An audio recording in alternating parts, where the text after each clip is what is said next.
ইসরায়েলের দিকে ছোড়া একটি ক্ষেপণাস্ত্র দেশটির প্রধান বিমানবন্দরের কাছে আছড়ে পড়েছে বলে দাবি তেল আবিবের। রোববার 4 মে দেশটির বেন গুরিয়ন বিমানবন্দরের কাছে ক্ষেপণাস্ত্রটি আঘাত হানে।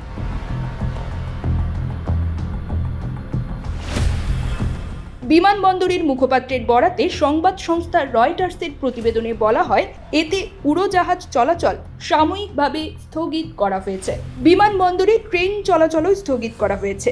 জনসাধারণকে ওই এলাকায় আসা থেকে বিরত থাকতে অনুরোধ করেছে আইন শৃঙ্খলা রক্ষাকারী বাহিনী। ইসরায়েলি সেনাবাহিনী জানিয়েছে তারা ইয়েমেন থেকে ছোড়া একটি ক্ষেপণাস্ত্রের তদন্ত করছে, যা বিমানবন্দরের আশপাশে পড়েছে।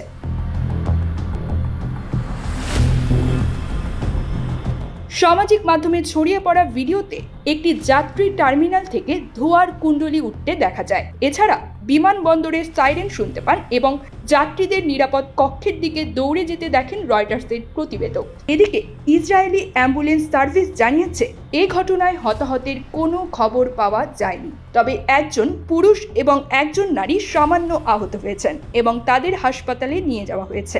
আতঙ্কগ্রস্ত হওয়ায় ঘটনাস্থলে 2 জনকে চিকিৎসা দেওয়া হয়েছে।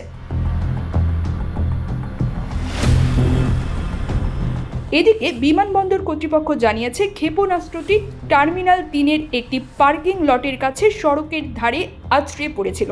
সামাজিক মাধ্যমে শেয়ার করা একটি ছবিতে সড়কে ধ্বংসাবশেষ ছড়িয়ে থাকতে দেখা গেছে। ইয়েমেনের ইরান সমর্থিত হুতি গোষ্ঠী বেশ কয়েকবার ইসরায়েলে ব্যালিস্টিক ক্ষেপণাস্ত্র নিক্ষেপ করেছে, তবে দেশটির প্রধান আন্তর্জাতিক বিমানবন্দরের কাছে এই প্রথমবারের মতো এই ধরনের ক্ষেপণাস্ত্র আঘাত এনেছে।